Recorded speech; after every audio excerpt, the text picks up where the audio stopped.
Education system को आजकल बिल्कुल मजाक बना दिया है, एक तमाशा बनाकर रख दिया है। आए दिन कितने इंसिडेंट्स होते हैं जो हम रोज सुनते हैं कि इस बार भी हमारे देश के भविष्य, हमारे फ्यूचर एस्पिरेंट्स के साथ वही हुआ जो हर एक एग्जाम में होता है। जैसा एक इंसिडेंट अभी भी अननोटिस्ड गया है। कल एग्जाम हुआ है 14 सितंबर को नॉर्सेट प्री का, जिसके अंदर भी एक ऐसा इंसिडेंट हुआ है जिसको किसी ने नोटिस नहीं किया, किसी ने रिपोर्ट नहीं किया, किसी ने उसको बच्चों तक नहीं पहुंचाया। सब कुछ बहुत नॉर्मल लग रहा होगा, नॉर्सेट प्री का एग्जाम हो गया, हमने रिव्यू भी देख लिए, बच्चे रिजल्ट का इंतजार कर रहे हैं। लेकिन उन चीज़ों का क्या जो एग्जाम सेंटर्स पर हुई है, उन इंसिडेंट्स का क्या जहां पर पहली बार एग्जाम सेंटर चूज किया गया था, किस क्राइटेरिया पर चूज किया गया था, क्या वो सच में फुलफिल हुआ था या नहीं हुआ था।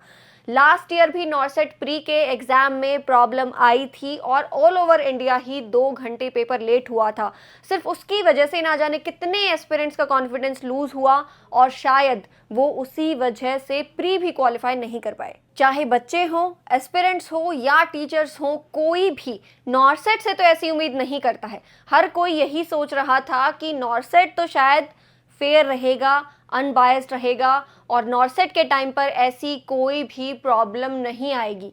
लेकिन फिर भी इस टाइप की सिचुएशन हुई है, यानी कि अब शायद इंडिया के इतने बड़े एग्जाम को भी सीरियसली नहीं लिया जा रहा है। अब ये हर बार की तरह कोई स्कैम है, कोई गेम है या फिर किसी की इररिस्पॉन्सिबिलिटी है जिसका खामियाजा सिर्फ और सिर्फ भरना पड़ता है तो हमारे एस्पिरेंट्स को। अब नॉर्सेट जैसा सेंटर लेवल का एग्जाम है जिसे एम्स कंडक्ट कराता है, all over India exam centres रहते हैं, तो ज़रूर उस एग्ज़ाम सेंटर को चूज़ करने का कुछ फुलफिलिंग क्राइटेरिया होगा, एक चेकलिस्ट ज़रूर बनाई जाती होगी कि ये सारी चीज़ें एग्ज़ाम सेंटर में अवेलेबल हैं तो ही आप एज सेंटर नॉर्सेट जैसे बड़े एग्ज़ाम को कंडक्ट करा सकते हो, इतने सारे एस्पिरेंट्स को होल्ड कर सकते हो। तो क्या ये क्राइटेरिया हर एक एग्ज़ाम सेंटर पर फुलफिल होता है या फिर ये चीज़ें भी सिर्फ कागज़ों में हैं? अब जब भी ऑफिशियल्स या फिर वो रिस्पॉन्सिबल लोग जो नॉर्सेट का एग्ज़ाम कंडक्ट कराते हैं और जो एग्जामिनेशन सेंटर चूज़ करते हैं, क्या वो एक एसी रूम में बैठ के ये पता लगा सकते हैं कि इतनी दूर उन्होंने इंडिया के किसी कोने में कोई एग्ज़ाम सेंटर चूज़ किया है, पहली बार सेलेक्ट किया है, क्या वो एलिजिबल है, क्या वो उन बच्चों को होल्ड कर पाएगा? हमारे स्टूडेंट्स 2,500 से 3,000 रुपये फ़ीस भरते हैं सिर्फ नॉर्सेट को अटेम्प्ट करने के लिए। क्या उतनी फीस के बदले में उनको वो सुविधाएं मिलती हैं जो एटलीस्ट उनको 3-4 घंटे के लिए सस्टेन करा पाएँ, जो उनका वो माइंडसेट रख पाएँ जिस माइंडसेट से उनको वो रिजल्ट मिलेगा जिसके ऊपर उनकी पूरी लाइफ डिपेंड करती है? और मैं जिस एग्ज़ाम सेंटर की बात कर रही हूँ वो है अभिजोत प्लाजा RS पुरा सतवारी जम्मू, जिसके बारे में शायद तुम में से बहुत लोगों को पहले ही पता चल गया होगा कि यहाँ पर एग्ज़ाम डिले हुआ है और एग्ज़ाम 12 बजे के बाद शुरू हुआ है। अब इस एग्ज़ाम के 12 बजे शुरू होने के पीछे बहुत सारे रीजंस थे एंड बहुत सारी इररिस्पॉन्सिबिलिटीज़ यहाँ पर हुई हैं और इसको अच्छे से हैंडल नहीं किया गया। अब इस एग्ज़ाम सेंटर के अंदर बाकी की तरह ही एंट्री हो गई, 7 से 8:30 बजे बच्चे अंदर चले गए, लेकिन अंदर जाने के बाद ना इस एग्ज़ाम सेंटर के अंदर लाइट थी, ना ही कोई पानी पीने की सुविधा थी। बच्चे वहाँ पर फिर भी टिके रहे, 11 बजे तक वेट करते रहे एग्ज़ाम के कंडक्ट होने का और उसके बाद जब भी उनकी कोई सुनाई नहीं हुई, उन पर किसी ने ध्यान नहीं दिया तो स्टूडेंट्स 11 बजे सेंटर से बाहर आ गए। अब मैंने तुम्हें पहले ही बताया कि इस एग्ज़ाम सेंटर के ऊपर 12 बजे के पास एग्ज़ाम स्टार्ट हुआ है और 11 बजे ये बच्चे ऑलरेडी बाहर आ चुके थे। तो इस 1 घंटे के गैप के अंदर भी बहुत सारी चीज़ें हुई हैं जिस पर ध्यान दिया जाना चाहिए था। अब सबसे पहली बात तो सेंटर के ऊपर सारी की सारी फैसिलिटीज़ होनी चाहिए थी। इतना बड़े लेवल का एग्ज़ाम है, सेंटर लेवल का, उसमें से स्टूडेंट्स एग्ज़ाम के बीच टाइम में से बाहर आ रहे हैं, बल्कि इंडिया के बाकी सेंटर्स के ऊपर एग्ज़ाम चल रहा है और बच्चे पेपर कंप्लीट करके बाहर आ रहे हैं। तो आपको क्या लगेगा कि बच्चे अगर बाहर आए हैं तो कम्युनिकेशंस तो हुई होंगी और यहाँ के स्टूडेंट्स की कम्युनिकेशन भी बाकी 2 एग्ज़ाम सेंटर्स के साथ हुई है जो कि जम्मू में ही सिचुएटेड हैं। अब यहाँ ये जो 2 एग्ज़ाम सेंटर्स हैं और जहाँ पर प्रॉब्लम हुई है उन दोनों के बीच में 1 आवर का गैप था। बच्चे वापस अंदर जाने से पहले 1 आवर का गैप था। उस 1 आवर के अंदर अप्रॉक्स 20 एमसीक्यू बच्चों को ऑलरेडी पता चल चुके थे कि प्री के एग्जाम में ये आया है, ऑलरेडी दे हैव डिस्कस्ड।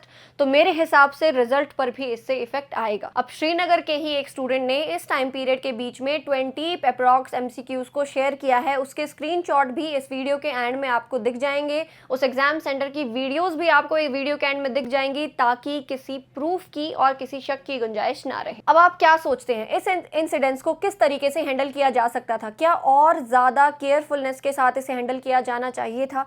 क्या ऐसे एग्जाम सेंटर को चूज़ किया जाना चाहिए था जहां पर कोई बेसिक फैसिलिटी है ही नहीं, जो स्टूडेंट्स को होल्ड ही नहीं कर सकता है?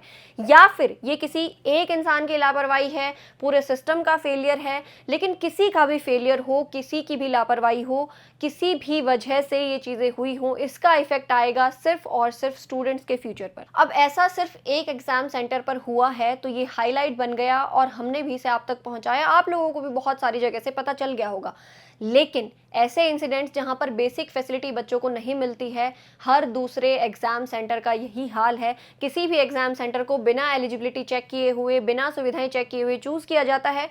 और बेशक से बच्चे कितनी भी फीस भरते हैं, कितनी भी मेहनत करते हैं, सालों मेहनत करते हैं, उनकी फैमिली इतना दूर से ट्रैवल एक्सपेंसेस लगा के उनके साथ आती है एग्ज़ाम अटेम्प्ट करने, इस हालात में वो बच्चों को एग्ज़ाम कोई भी अटेम्प्ट नहीं कराया जाना चाहिए। अब मेरा सवाल ये ज़रूर है कि इस कंट्री के फ्यूचर को, यानी उन बच्चों को जो आगे जाकर सारी चीज़ें बिल्ड करने वाले हैं, उनको कब प्रायोरिटी मिलना शुरू होगी? चाहे वो नर्सिंग स्टूडेंट्स हैं या फिर बाकी कोई भी स्टूडेंट है, कोई भी बच्चा ऐसा होना डिज़र्व नहीं करता है। जो इतने टाइम तक प्रिपेयर करता है, उसकी फैमिली इतनी सेक्रीफाइसेस करती है, उसके बाद वो एक जॉब के लिए लड़ता है और वो भी अगर फेयर ना हो तो फिर ये किसी के लिए भी सही नहीं है। सिर्फ 0.1 मार्क्स से, एक एक क्वेश्चन से बच्चे अपनी सीट खो देते हैं और शायद वो एक क्वेश्चन भी उस माहौल की वजह से गलत हो जाता है। पढ़ाई सारे बच्चे करके आते हैं, वहाँ पर आकर आपका माइंडसेट, आपके आसपास का ऑरा कैसा रहता है, उससे एग्जाम के ऊपर बहुत ज़्यादा फर्क पड़ता है। तुम सबने भी आज तक नॉरसेट दिया होगा और सब ने एग्जाम सेंटर्स के हालात देखे होंगे कैसे होते हैं। कहीं पर पानी नहीं है, कोई फैन नहीं चल रहा है, बच्चे गर्मी में 3-3 4-4 घंटे बैठे हैं, बेहोश होने तक के हालात हो जाते हैं। तो कोई भी इस चीज़ पर ध्यान क्यों नहीं देता है?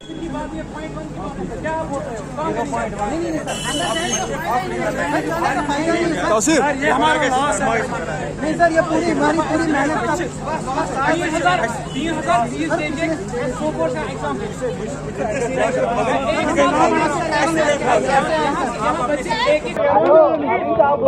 पहले क्यों नहीं पेपर होना, पहले क्यों नहीं बंदोबस्त की जा रही है? अभी क्या बंदोबस्त कर रहे हो इसका?